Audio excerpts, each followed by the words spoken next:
L'aturada de les obres de desdoblament de la Nacional 2 podrien tenir una solució provisional dedicada en aquest cas als camions. Avui la concessionària de l'AP7 ha presentat a la societat gironina l'estat de les obres d'ampliació de la via i el director general d'Abertis Autopistes, que ha indicat que de moment no s'ha posat sobre la taula allargar la gratuïtat de l'AP7 més enllà de tot el que serà la circunvalació de Girona, ha revelat que l'Estat negocia amb la seva empresa la possibilitat d'introduir bonificacions als camioners.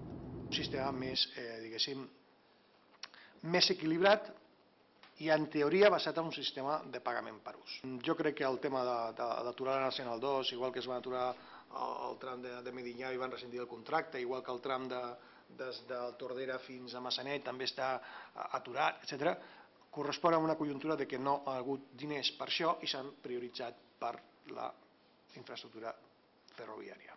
El sector econòmic gironí veu amb bons ulls la proposta, tot i que ho veuen només com un primer pas. Justament el trànsit de camions és el que més ha davallat en els darrers anys a l'autopista. L'activitat relativa als camions doncs és la que més s'ha vist afectada i això és un símptoma claríssim de caiguda de l'activitat econòmica. Què ha passat? Doncs part dels moviments que es produïen a l'autopista amb el boom del sector immobiliari, doncs heu de considerar que hi havia molts transport lligat a aquesta activitat i per tant això ha sigut una davallada.